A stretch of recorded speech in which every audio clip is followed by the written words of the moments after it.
আসসালামু আলাইকুম। সবাইকে স্বাগতম। আজকে আমরা আমাদের ধারাবাহিক প্রশ্ন পর্যালোচনার ৫ নাম্বার প্রশ্নটা দেখব। এখানে বলা হয়েছে মেক ইউর নেম এক্সেলস মানে file consist of 5 rose and 3 columns. আমাকে মাইক্রোসফট এক্সেলে আমার নাম দিয়ে একটা এক্সেল শিট তৈরি করার জন্য বলছে। সেখানে 5টা রো এবং 3টা কলাম থাকবে, ঠিক আছে? তো 3টা কলামের মধ্যে একটা থাকবে teacher, name of teacher, department, আর একটা হচ্ছে ইয়ার অফ এক্সপিরিয়েন্স, ঠিক আছে? Year of experience. তো make sure department column accept from drop down list. এখানে ডিপার্টমেন্টের ড্রপ ডাউন লিস্ট হবে আর ইয়ার অফ এক্সপিরিয়েন্স হবে। ইয়ার of experience column accept from range 3 to 8, মানে ইয়ার অফ এক্সপিরিয়েন্স 3 to 8 এর মধ্যে হচ্ছে রেঞ্জ থাকবে। তো এটা হচ্ছে প্র্যাকটিক্যাল আমি আপনাদেরকে দেখাই। যেমন হচ্ছে এখানে আমি রেডি করে রেখেছিলাম, আপনারা এরকম রেডি করবেন। তো এখানে হচ্ছে teacher, name of teacher, department আর ইয়ার অফ এক্সপিরিয়েন্স 3টা কলাম থাকবে। আর হচ্ছে বলছে 5টা রো থাকবে, 1 2 3 4 5, 5টা রো থাকবে। তো এই রোগুলা আমি 5টা রো তৈরি করে দিলাম, 5 জনের নাম দিয়ে দিলাম। আর হচ্ছে এখানে আমার হচ্ছে এখানে 3টা কলাম আর 5টা রো নিয়ে নিলাম। তো আমাকে যে কাজটা করার জন্য বলছে সেটা হচ্ছে আমার এখানে ড্রপ ডাউন থাকবে। এই যে দেখেন আমার এখানে ড্রপ ডাউন আছে, আমি ড্রপ ডাউন করে তাদের ডিপার্টমেন্টগুলো হচ্ছে কি সিলেক্ট করতে পারবো। আমাকে এই কাজটাই করার জন্য বলছে যে এখানে ড্রপ ডাউন তৈরি করবেন, তাদের করে ড্রপ ডাউন করে তাদের নামগুলো, তাদের ডিপার্টমেন্ট নাম এবং এক্সপিরিয়েন্সগুলো ড্রপ ডাউন দিয়ে হচ্ছে আমরা নিতে পারি, ঠিক আছে? তো এখানে হচ্ছে আমরা এটা কীভাবে তৈরি করলাম, তো আমরা এখন এই কাজটা দেখব।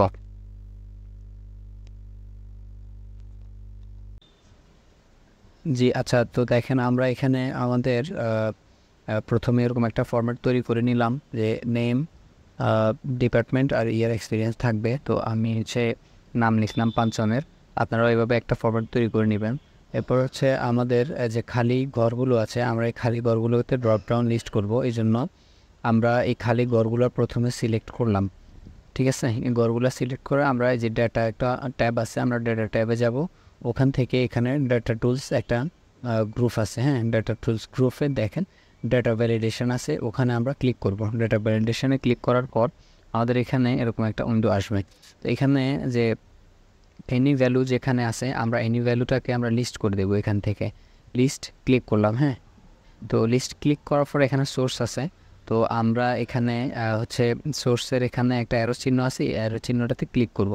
তো পরে দেখেন আমাদের এখানে একটা এরকম একটা টুলস চলে আসছে, আপনাদেরও আসবে। তো দেখেন আমি এখানে আমার ডিপার্টমেন্টগুলো লিখে নিলাম, আমি এগুলো সিলেক্ট করে দিচ্ছি।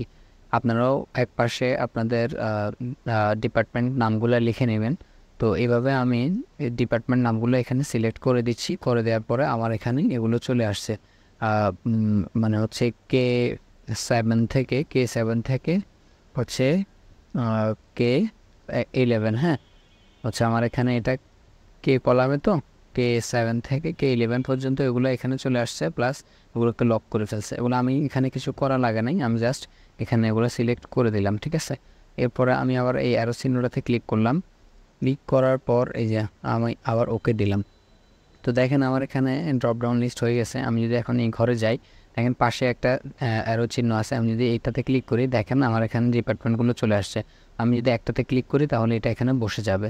দেখেন আপনি চাইলে আপনার হচ্ছে যে কোনো ডিপার্টমেন্ট এখানে বসাতে পারবেন।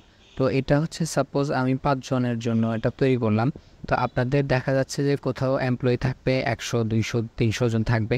তো আপনারা সবার জন্য যদি এরকম ড্রপ ডাউন লিস্ট তৈরি করে নেন, তাহলে হচ্ছে আপনারা এইভাবে ড্রপ ডাউন করে তাদের জন্য নামগুলো নিয়ে আসতে পারবেন, আর হাতে লেখা লাগবে না। ড্রপ ডাউন সুবিধাটা হচ্ছে আপনি হচ্ছে এখান থেকে ড্রপ ডাউন করে এই ডিপার্টমেন্টগুলো পেয়ে যাবেন। আপনি এখান থেকে যে কোনো একটা ডিপার্টমেন্ট চুজ করে বসাতে পারবেন, ঠিক আছে? তো এরপরে দেখেন ইয়ার এক্সপিরিয়েন্স, সেম আমরা একই কাজ দ্বিতীয়বার দেখবো। দেখেন ইয়ার এক্সপিরিয়েন্সের ঘরগুলো আমি সিলেক্ট করলাম, সবগুলো ঘর সিলেক্ট করে আমি হচ্ছে যে ডাটা ভ্যালিডেশনে গেলাম, গিয়ে হচ্ছে এখানে অ্যানি ভ্যালু থেকে আমি লিস্ট করে দিলাম। লিস্ট করার পর এখানে যে সোর্স আছে, সোর্সের আমি অ্যারো চিহ্নতে ক্লিক করে তো আমি আমার এই যে রেঞ্জগুলো সিলেক্ট করে দিলাম, হ্যাঁ, 3 থেকে 8 পর্যন্ত ওগুলো আমি সিলেক্ট করে দিলাম। এরপরে এই অ্যারো চিহ্নটাতে আবার ক্লিক করে ওকে দিয়ে দিলাম। তো আমার এখানেও দেখেন ড্রপ ডাউন হয়ে গেছে। এই যে দেখেন আমার এখানে একটা ড্রপ ডাউন হয়ে গেছে, আমি যে কোনো ইয়ার এখান থেকে আমি এখন সিলেক্ট করতে পারবো, ঠিক আছে? তো এইভাবে হচ্ছে আমরা এখানে ড্রপ ডাউন লিস্ট তৈরি করতে পারি। তো শুরুর এই ঘরটাতে আমি লিখে দিই ড্রপ ডাউন লিস্ট। এটা মার্জিন সেন্টার করলাম, তাহলে হচ্ছে সবগুলা সেল বাদ হয়ে এটা একটা সেল হয়ে গেছে। এখন আমি যদি এখানে ড্রপ ডাউন লিস্ট লিখি,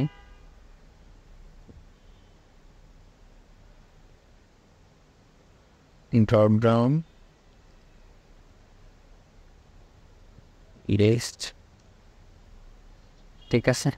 তো এটা আমি একটু বড় করে দিলাম, বোল্ড করে একটু বড় করে দিলাম, আর একটু কালার দিয়ে দিলাম, তাহলে আমার একটা ড্রপ ডাউন লিস্ট তৈরি হয়ে গেছে, ঠিক আছে। তো এটাই ছিল আজকের কাজটা। তো সবাইকে ধন্যবাদ, আসসালামু আলাইকুম।